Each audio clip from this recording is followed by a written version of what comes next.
നമസ്കാരം. എല്ലാ പ്രിയപ്പെട്ട പ്രേക്ഷകർക്കും സ്നേഹം നിറഞ്ഞ ഓണാശംസകൾ.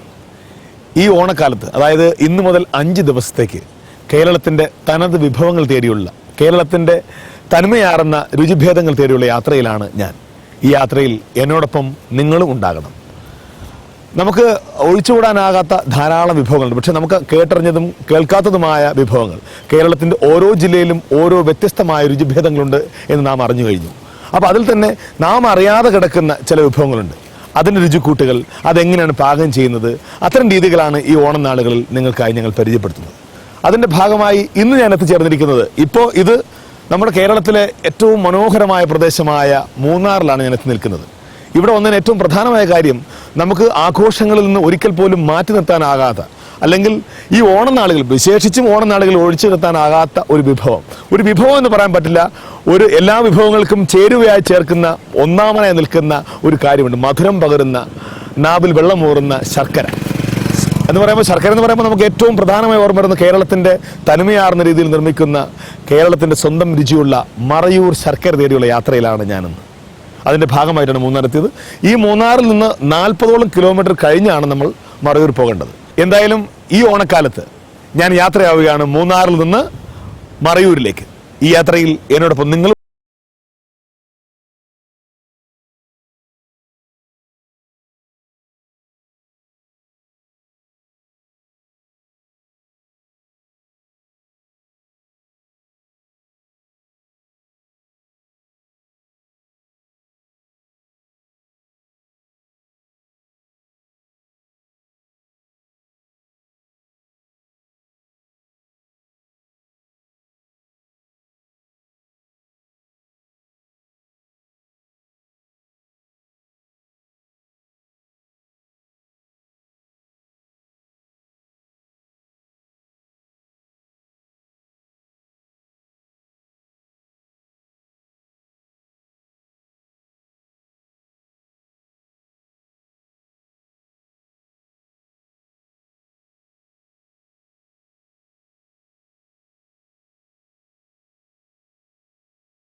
നിന്ന് 40 കിലോമീറ്റർ താണ്ടി മറയൂർ എന്ന സ്ഥലത്ത് നമ്മൾ എത്താൻ പോകുന്നത്. കാരണം ഈ മറയൂരാണ് ശർക്കര ഉണ്ടാക്കുന്നവർ ഏറ്റവും കൂടുതൽ ആൾക്കാരുള്ളതും അതിന്റെ സ്ഥലമുള്ളതും. അപ്പോൾ എന്തായാലും ശരി, നമുക്ക് ഇവിടുത്തെ ഏരിയ ഒന്നും പരിചയമില്ലാത്തതുകൊണ്ട് ഈ മറയൂർ നമ്മളൊരാളെ പറഞ്ഞ് ഏർപ്പാടാക്കിയിട്ടുണ്ട്, ഒരു സുല്ലേട്ടൻ. അവിടെ ഉണ്ടാവും തോന്നുന്നു.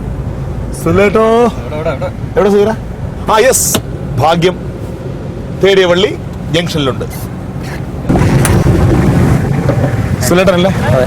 നമസ്കാരം. അപ്പൊ നമുക്ക് അങ്ങോട്ട്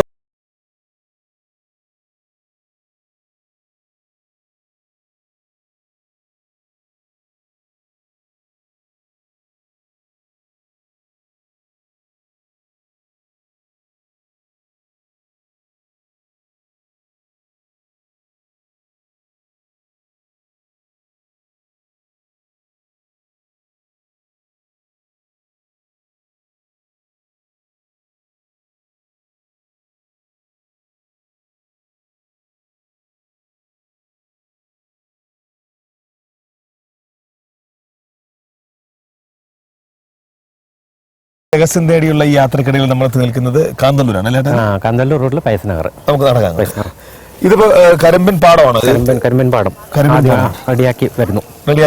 ഇങ്ങനെ നമ്മളവിടെ ഉഴുതാണ്. എങ്ങനെയാണ് ഇതുപോലെ തന്നെ കിളച്ച് റെഡിയാക്കി ചെയ്തത്. ശർക്കര ഉണ്ടാക്കാനുള്ള അതിന്റെ ഫസ്റ്റ് പ്രോസസ്സിംഗ് ആണ് നടക്കുന്നത്. കാരണം ഈ കരിമ്പിന്റെ പാടത്തിലാണ് നമ്മളിപ്പോ നിൽക്കുന്നത്. ഇതിപ്പോ കരിഞ്ഞു കിടക്കുന്നതൊക്കെ ഇത് കത്തിച്ച് കളയുന്നതാ. എങ്ങനെയാണ്? ആദ്യമായിട്ട് ഇത് നട്ട് കഴിഞ്ഞാൽ 5 വർഷത്തേക്ക്, 5 വർഷം കഴിഞ്ഞിട്ടാണ് പിന്നെ അടുത്തത് നമ്മൾ നടുന്നത്. ബാക്കിയുള്ള ഈ 5 വർഷം ചെയ്യുന്ന പറഞ്ഞാൽ വെട്ടിക്കഴിഞ്ഞാൽ ഇതുപോലെ നെയ്യും അതിന്റെ ഓലയൊക്കെ ഉണ്ടല്ലോ, അതെല്ലാം കൂടി ഇട്ട് പാടം അങ്ങോട്ട് കത്തിക്കണം. പാടം കത്തിക്കും. കത്തിച്ചതിന് ശേഷം നന്നായിട്ട് വെള്ളം ഇറക്കും. വെള്ളം ഇറക്കി കുറച്ച് ദിവസം കഴിയുമ്പോഴത്തേനും വീണ്ടും ഇതുപോലെ മുളച്ച്, അതൊക്കെ ഇപ്പൊ അങ്ങനെ മുളച്ചു വന്നേ. ഇത് എന്താണ്, വിത്താണോ തൈയാണോ ഉപയോഗിക്കുന്നത്? ഇത് കരിമ്പിന്റെ തലപ്പ്. കരിമ്പിന്റെ തലപ്പാണ് കരണ എന്ന് പറയും. ഇവിടെ കരണ എന്ന് പറയുന്നത്. കരണ ഇതിന്റെ കരിമ്പിന്റെ തലപ്പിന്റെ മുകൾ ഭാഗം വെട്ടിയിട്ടാണ് നടുന്നത് അല്ലേ? അതെ. എത്ര സമയം കൊണ്ടായിരിക്കും ഇത് വളർന്ന്? ഇത് 10 മാസം. 10 മാസം? 10 മാസത്തേതുണ്ട്. ഓഹോ. 10 മാസം കഴിഞ്ഞിട്ട് ഒന്നാമത്തെ വെട്ട്, അടുത്ത 10, അപ്പൊ 5 വർഷത്തോളം ഏകദേശം. 5 വെട്ട് കഴിയുമ്പോഴത്തേനും പിന്നെ ഇത് പറിച്ച് ഇതുപോലെ കളഞ്ഞിട്ട് രണ്ടാമത് നമ്മൾ പ്ലാന്റ് ചെയ്യുന്നു. എന്തെങ്കിലുമൊക്കെ ഇടകൃഷി വല്ലതും വേണമെങ്കിൽ ചെയ്യാം, അങ്ങനെ ചെയ്യാം. അതല്ലാതെ കൃഷി ഇത് മാത്രം ചെയ്യുന്നവരാണെങ്കിൽ വീണ്ടും കണ്ണ തന്നെ നടുകയാണ്. നമ്മളിപ്പോ മറയൂർ കാന്തല്ലൂർ എന്ന പ്രദേശം കറക്റ്റ് എക്സാക്ട് സ്ഥലത്തിന്റെ പേര് ഫൈസ്നഗറിലെ കരിമ്പിൻ തോട്ടത്തിനകത്തൂടെയാണ് ഞാനിപ്പോ നടന്നുകൊണ്ടിരിക്കുന്നത്. വല്ലാത്തൊരു സുഖവും വളരെ സന്തോഷവും തോന്നുന്നു. കാരണം ഈ മഞ്ഞ് ഏൽക്കുമ്പോൾ തന്നെ നമ്മുടെ ഒരു മനസ്സിനും അല്ലെങ്കിൽ നമ്മുടെ ശരീരത്തിനും വല്ലാത്തൊരു തണുപ്പ് ഏൽക്കുന്നുണ്ട്. പക്ഷെ അതിനേക്കാൾ ഒരു മനസ്സിന് ഒരു കുളിർമയാകുന്ന ഒരു ഫീലാണ് ഇപ്പോൾ തോന്നുന്നത്. ചുമ്മാ എല്ലാ ആൾക്കാർ പറയുന്നത് കേരളത്തെ ഗോഡ്സ് ഓൺ കൺട്രി എന്നല്ലേ? ആദ്യം നമ്മൾ പ്ലാന്റ് ചെയ്തിട്ടേ ഇത് ആദ്യം വെട്ടിയെടുക്കുന്ന ശർക്കര, അതാണ് ഏറ്റവും നല്ല ശർക്കര. അതായത് പച്ചവെട്ടെന്ന് പറയും. ആദ്യം വിളയുന്ന കരിമ്പിൽ ശർക്കര വില കൂടുതലാണ്. അത് പ്രത്യേകതയുണ്ട്, നല്ല മധുരമായിരിക്കും. പിന്നെ അതിന് ഒരു പച്ച കളറായിരിക്കും. അതിനിവിടെ എല്ലാവരും പച്ചവെട്ടം എന്നാണ്. രണ്ടാമത് വെട്ടുന്നതിന് അത്രയും ഡിമാൻഡ്. വേറെ കുഴപ്പമൊന്നുമില്ല, പക്ഷെ ആദ്യത്തേനൊരു പ്രത്യേകത ഉണ്ടാവും. പക്ഷെ നമ്മൾ എങ്ങനെ അറിയും ഇത് പച്ചവെട്ടം? ശർക്കര കാണുമ്പോൾ അറിയാം. നമുക്ക് ഇവിടെ ഉള്ളവർക്ക് അത് പ്രത്യേകിച്ച് അറിയാൻ പറ്റും. അപ്പൊ ഇനി നമ്മൾ ശ്രദ്ധിക്കേണ്ട ഒരു കാര്യമുണ്ട്. ഇതോടുകൂടി നമുക്കൊരു കാര്യം മനസ്സിലാകുന്നത്, നമ്മൾ കടയിൽ പോയി കഴിഞ്ഞാൽ ശർക്കര തരുമ്പോൾ ക്വാളിറ്റി ഉള്ളതാണോ ഇല്ലയോ നമുക്കിപ്പോൾ മനസ്സിലാക്കി കഴിഞ്ഞാൽ. കാരണം ഏകദേശം പച്ച നിറമുള്ള ശർക്കര കിട്ടിയാൽ മാത്രമാണ് അത് ക്വാളിറ്റി ഉള്ള ശർക്കര അല്ലേ? നല്ല ശർക്കര ആയിരിക്കും. നല്ല ശർക്കര. ഇത്രയും നാളായിട്ട് നമുക്ക് അറിയാമായിരുന്നു. ചേട്ടനെ കണ്ടത് ഭാഗ്യം നടന്നു കേട്ടോ. നമ്മള് ഇനി എന്തെങ്കിലും ദിവസം അറിയണ്ടേ? വരൂ. അപ്പൊ ഈ ഓണമായിട്ട് നമ്മുടെ പ്രിയപ്പെട്ട പ്രേക്ഷകർ ഇത് കണ്ട് മനസ്സിലാക്കണം. കാരണം പായസത്തിന് കൂട്ടുമ്പോൾ ശർക്കര വാങ്ങുമ്പോൾ പച്ച ശർക്കര വാങ്ങിക്കോളൂ. അതായത് നമ്മുടെ മനുഷ്യരെ പോലെ തന്നെയാണിത്. ആദ്യം അത് ചെറുപ്പം ഉള്ള സമയത്ത് ഉണ്ടാകുന്ന ഒരു ഓജസ്സും ഊർജ്ജവും ശക്തിയും ഗുണവും മണവും ഒന്നും പിന്നീടുള്ള ശർക്കരയ്ക്ക് ഉണ്ടാവില്ലല്ലേ? ഈ 5ാമത്തെ വെട്ടക്കാകുമ്പോൾ ഒരു പരുവായി പോലെ. അങ്ങനെ കുഴപ്പമില്ല. അത് പിന്നെ ഈ വളവും കാര്യങ്ങളൊക്കെ ഉണ്ടല്ലോ, അതൊക്കെ വെള്ളമൊക്കെ കറക്റ്റ് സമയത്തൊക്കെ ഇത് ചെയ്യാന്നുണ്ടെങ്കിൽ വലിയ കുഴപ്പമില്ലാത്ത നല്ല ഇതായിട്ട് തന്നെ കിട്ടും. ഇതെന്താ അടച്ചിട്ടിരിക്കുകയാണ് ശർക്കര? ഇല്ല, ഇവിടെ ഇല്ല. ഇവിടെ കരിമ്പ് കിട്ടാത്തതുകൊണ്ട്, വിളഞ്ഞ കരിമ്പ് കിട്ടാത്തതുകൊണ്ട് കരിമ്പിന്റെ തോട്ടത്തിന് അടുത്ത് തന്നെ ആയിരിക്കണം. പിന്നെ അല്ലെങ്കിൽ പിന്നെ ചുമടും കാര്യങ്ങളും ഒക്കെ എന്റെ അകത്ത് വരും. പ്രശ്നമുണ്ട്.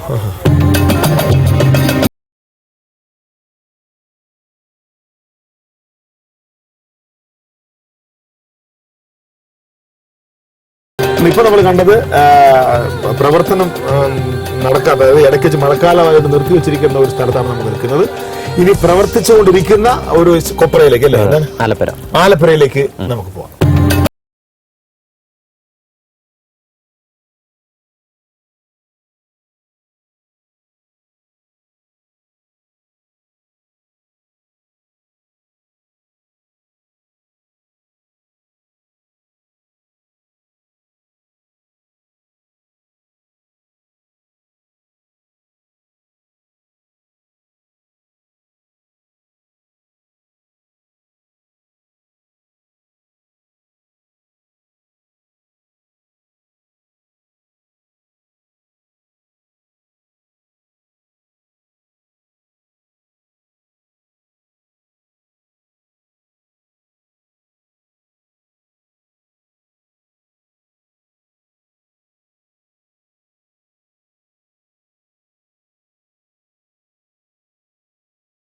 ഇങ്ങോട്ട് വരുമ്പോ തന്നെ ഒരു മണം, ശർക്കരയുടെ ഒരു മണം വരുന്നുണ്ട്. ഇവിടുത്തെ കാറ്റിന് പോലും മധുരമാണെന്നാണ്. ഇവിടെ നിന്നാണോ മധുരക്കാറ്റുണ്ടായത്? മധുരക്കാറ്റ് ഇവിടെ നിന്നാണെന്ന് പറയാം. അത് ശരി. നമുക്കിപ്പോ അപ്പൊ നമ്മള് ഈ പ്രവർത്തിച്ചുകൊണ്ടിരിക്കുന്ന എത്തിയത്. പക്ഷെ ഇപ്പൊ ഒരു എന്തിനു വേണ്ടി നമ്മൾ നേരത്തെ കണ്ട പോലെ ഫസ്റ്റ് പ്രോസസ്സിംഗ് നടന്ന പോലെ ഈ കരിമ്പിങ്ങനെ പൊടിച്ചു വരുന്ന കരിമ്പിനെ നമ്മൾ കണ്ടു കഴിഞ്ഞു. പക്ഷെ കരിമ്പ് വെട്ടിയെടുത്ത് കൊണ്ടുവന്ന് മാത്രമേ ഇവിടെ ഇങ്ങനെ പിഴിഞ്ഞെടുക്കാൻ പറ്റുള്ളൂ അല്ലേ? അപ്പൊ എന്തായാലും നമുക്ക് കരിമ്പ് വെട്ടുന്ന സ്ഥലത്തോടെ ഒന്ന് പോയിട്ട് വരാം.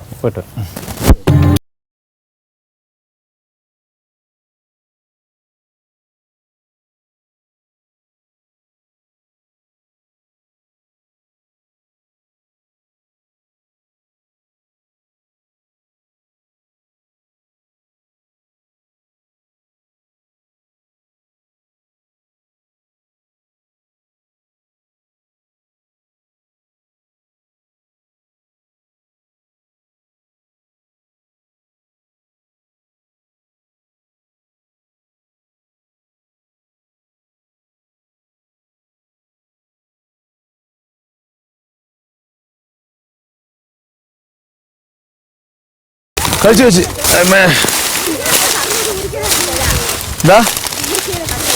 കരിമ്പ് മുറിച്ചതാ. കരിമ്പ് നിങ്ങൾ മുറിക്കൂലേ? ആരാ ചേച്ചിയൊക്കെ മുറിയോ? കരിമ്പ് അവിടെ വെട്ടുന്നുണ്ട്, ഞങ്ങൾ ഉരിക്കും. നിങ്ങൾ ഉരിക്കും, കരിമ്പ് അവിടെ വെട്ടും, ചേട്ടന്മാര് വെട്ടും. ഓക്കെ, ഇതെന്ത് ശർക്കരയും കൂട്ടിയാണ് കഴിക്കുന്നത്? എനിക്ക് വയ്യ, എനിക്ക് തോന്നുന്നു ഇത് നേരത്തെ നമ്മളെ പച്ചവെട്ടിന് ശർക്കര ആയിരിക്കും തോന്നുന്നു. ഇത് ഇത് പച്ചവെട്ടല്ല, കാരണം പച്ച കളറല്ലേ. എനിക്കിതൊക്കെ മനസ്സിലായി കഴിഞ്ഞു. ഞാനൊക്കെ ശർക്കര പണിക്ക് പോയിട്ടുണ്ടോ? ശർക്കര പണിക്കാ? ഇവിടെ വേക്കൻസി വല്ലതും ഉണ്ടാ? അല്ല, ഇത് അറിയാന്ന് പറഞ്ഞോണ്ട് ഞാൻ ചോദിച്ചെന്ന്. എനിക്കറിയാം ചേച്ചി. ചോറ് ഇനിയിപ്പോ നിങ്ങളെല്ലാം കഴിക്കല്ലേ, അതുപോലെ ഞാൻ കഴിക്കാൻ സമയമായല്ല. എല്ലാം ഉണ്ടല്ലോ. അത് ഇറച്ചിയോ? വിഭവസമൃദ്ധമായ ആഹാരമാണ്. അപ്പൊ എന്തായാലും സന്തോഷമായിട്ട്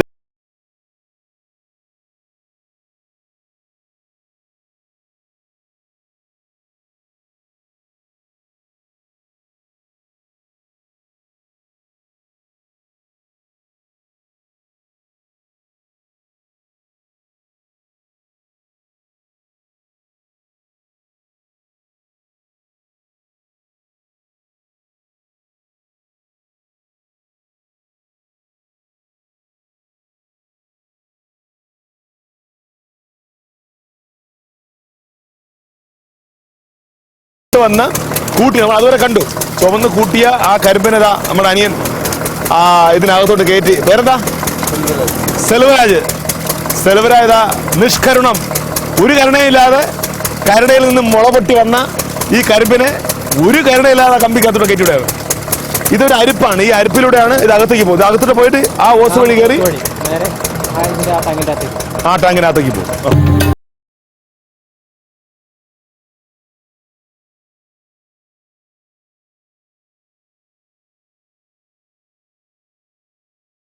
പാത്രം എന്താണ് മനസ്സിലായാലും നമ്മൾ അവിടെ കണ്ട കരിമ്പിനെ ഇങ്ങനെ പിഴിഞ്ഞെടുത്ത് അവിടെ നിന്ന് ഒരു അരിപ്പ് വഴിയാണ് വരുന്നത്. ആ അരിപ്പ് വഴി ഒരു മോട്ടർ വഴി, മോട്ടറിന്റെ സഹായത്തോടുകൂടി ഈ ഹോസ് വഴി സാധനം ഈ പാത്രത്തിനകത്ത് നിറയുകയാണ്.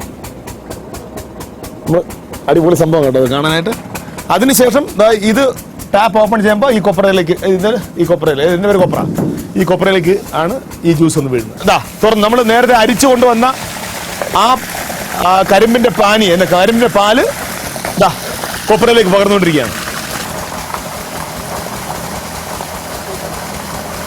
ഇതിപ്പോ നമ്മൾ നേരിട്ട് ഇത് കരിമ്പിനെ പിഴിഞ്ഞ് ഉള്ള പാലല്ലേ കൊണ്ടുവന്നിരിക്കുന്നത്. ഇതിനകത്ത് എന്തൊക്കെയാണ് ചേർക്കുന്നത്? വേറെ എന്തെങ്കിലും ചേർക്കുമോ?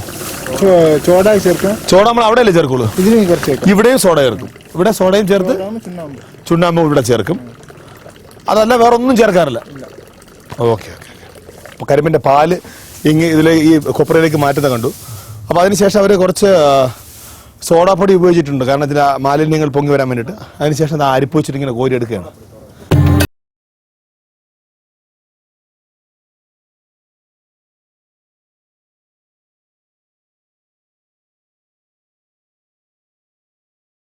അധ്വാനത്തിന്റെ ഫലം ഈ ലോകത്തിന്റെ കോണിലുള്ള പലരും ഉപയോഗിക്കുന്നു. ചേച്ചിയായി എന്നെ ഇവിടുത്തെ സ്ഥിരം ജോലിക്കാരനാക്കിയ തിരുമ്പ തരാൻ ഞാനെന്തോ കുപ്പി നിന്ന് പോതാ. ഇത് ഞാൻ ആലോചിക്കണം, ഞാൻ കൂടി കഷ്ടപ്പെടും. ഞാൻ വെട്ടിയ കരിമ്പുണ്ട്, ഞാൻ തീ കൂട്ടുന്ന കരിമ്പിന്റെ ഇത് പാനിയുടെ ഭാഗമുണ്ട്. ഇത് ഏതൊക്കെ വീട്ടിൽ ആരൊക്കെ ഉപയോഗിക്കുന്നത് ദൈവത്തിനറിയാം. എന്തായാലും ശരി, അഭിമാനിക്കൂ. എന്റെ കാല് കാണാല്ലേ ചേച്ചി? ഉണ്ട്. അപ്പൊ എന്തായാലും ബാക്കി നോക്കിയോളൂ. ഞാൻ ബാക്കിയുടെ കണ്ടുപിടിച്ചിട്ടില്ല. ചേച്ചി മിക്കവാറും എനിക്ക് പണി തരും. എന്തുകൊണ്ടാണ് ഈ ഓണം നാളിൽ ഞങ്ങൾ ശർക്കരയുടെ പിറകെ പിന്നാലെ വന്നതെന്ന് ചോദിച്ചാൽ, ശർക്കരയില്ലാത്ത ഓണമുണ്ടോ?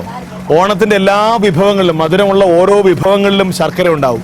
അതുകൊണ്ട് തന്നെയാണ് ഞങ്ങൾ ഈ എപ്പിസോഡിൽ, അല്ലെങ്കിൽ ഈ ഓണം നാളിലെ ഈ പുതിയ എപ്പിസോഡിൽ നിങ്ങൾക്ക് വേണ്ടിയിട്ട് ഈ ശർക്കരയിൽ നിന്ന് തുടങ്ങാമെന്ന് വിചാരിച്ചത്. ശർക്കര ഇല്ലാത്തൊരു ഓണമുണ്ട്, ശർക്കരയില്ലാതെ നമുക്ക് എന്താ ആഘോഷം എന്നൊക്കെ നാളെ പോലെ നമ്മൾ തന്നെ പറയണം. ഇങ്ങനെ അത് പിടിക്കുന്നുണ്ടെന്ന് അവർക്ക് കുഴപ്പമൊന്നുമില്ല കേട്ടോ, പാവം. സാധാരണ ചിലയാണെങ്കിൽ വഴക്ക് പറഞ്ഞത്. ഇനി അവ അനുഭവിച്ച് പഠിക്കട്ടെന്നാണോ അതോ എന്താണെന്ന് മനസ്സിലായില്ല. തിരിച്ചിട്ടാണല്ലേ? അപ്പൊ ഈ ഒരു സത്യം എനിക്ക് പറയാം, ഇത്രയും നേരം ഞാൻ തിരിച്ചാണ് പിടിച്ചോണ്ടിരുന്നത്. ഇപ്പോഴാണ് എനിക്ക് ആ സത്യം മനസ്സിലായത്, മറിച്ചാണ് പിടിക്കേണ്ടിരുന്നത്. എന്താണ് ഒഴിക്കാൻ പോണത്? എന്തോ തേങ്ങ എന്തിനാ ഒഴിക്കുന്നത്? അത് കെട്ടി കിടക്കും. എന്ത് കെട്ടി കിടക്കും? ഇത് ശർക്കര കെട്ടിയായി കിടക്കും. കെട്ടി കിടക്കും. ഓ, എണ്ണ ഒഴിച്ചാൽ വേഗം അത് കട്ടി പിടിക്കും അല്ലേ? അതാണ്. അപ്പൊ ഞാൻ ഒഴിച്ചോട്ടാ? ചേട്ടൻ പറഞ്ഞ അളവ് പറഞ്ഞോളാം. തേങ്ങ എണ്ണ ഒഴിക്കണം ഞാൻ. മതി? ഇത്ര മതിയാ? ഇത്രയും വലിയ പാത്രം ഇത്ര മതി? പക്ഷേ അടിക്ക് എത്തിക്കും വരും. അടി പിടിക്കാതിരിക്കാനാണ് അല്ലേ? ഏകദേശം നല്ല കട്ടിയായി തുടങ്ങി അല്ലേ ഏട്ടാ?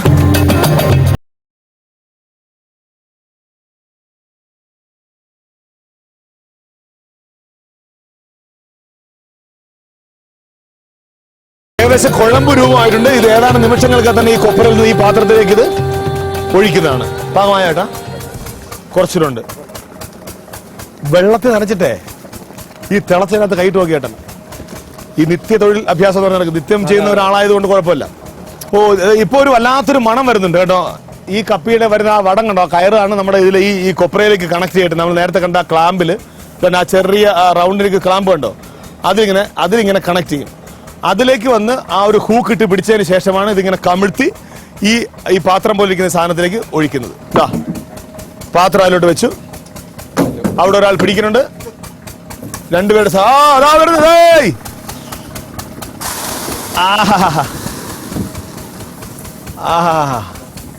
പാത്രവും ഇപ്പൊ ഈ പാത്രത്തിലേക്ക് ഒഴിച്ചു. ഇതിവിടെ കിടന്ന് കട്ടിയാവുന്നതിന് ശേഷമാണ് ഉരുട്ടി ശർക്കരാക്കുന്നത്. ഇതെന്താണ്? സോഡാപ്പൊടി അല്ലേ? സോഡാപ്പൊടി വെള്ളം ഒഴിച്ചിട്ട് നമ്മൾ ഈ തിളപ്പിച്ച് ഒഴിച്ച ഇതിലേക്ക് ഒഴിക്കുകയാണ്. ഒഴിപ്പിച്ചു. ഇതാണ് നമ്മൾ നേരത്തെ തിളയ്ക്കുന്നുണ്ട്, അതും തിളയ്ക്കുന്നുണ്ട്. ഇത് നമ്മൾ നേരത്തെ പറഞ്ഞ ഇതിന്റെ മാലിന്യങ്ങളൊക്കെ പോകാൻ വേണ്ടിയാണ് അല്ലേ? കട്ടിയാവാനായിട്ടാണ്, വേഗത്തിൽ കട്ടി പിടിക്കാനായിട്ട്, വേഗം സെറ്റ് ആവാനായിട്ട് നമ്മൾ സോഡാപ്പൊടി ഇതിനകത്ത് ഉപയോഗിക്കും.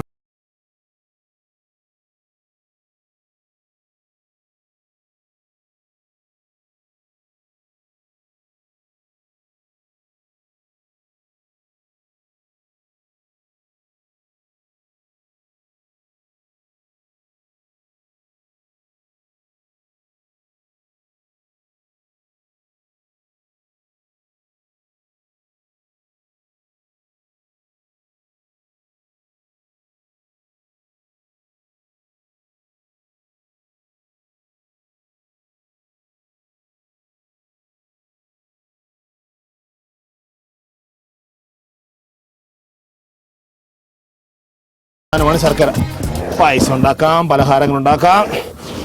അപ്പൊ അതിന്റെയൊക്കെ പിന്നിൽ ചുമ്മാ മേടിച്ച് കടയിൽ നിന്ന് മേടിച്ചിട്ട് പൊട്ടിച്ചാൽ കിട്ടാ പോരാ. ഇതിന്റെയൊക്കെ പിന്നിൽ ഇത്രയും പ്രയത്നം ഉണ്ടെന്ന് നിങ്ങൾ മനസ്സിലാക്കണം. ഇനിയിപ്പോ അനിയ ഇത്രയും നമ്മൾ ഒപ്പിച്ച് ഇനി എന്താ അടുത്ത പരിപാടി? കുമിക്കോ? മൂന്നായിട്ട് ഭാഗിക്കും അല്ലേ? എന്നിട്ട് 3 പേര് 3 സൈഡിൽ നിന്ന് കിട്ടണം. ശരി.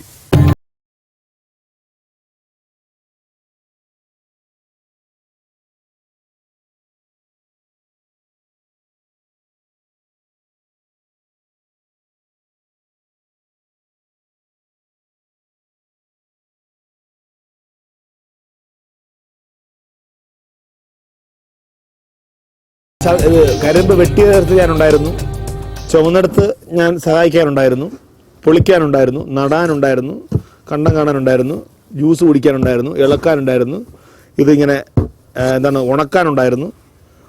ഉരുട്ടാൻ ഞാനില്ല, കാരണം ഈ കൈ എനിക്ക് ഓണം ഉള്ളതാ.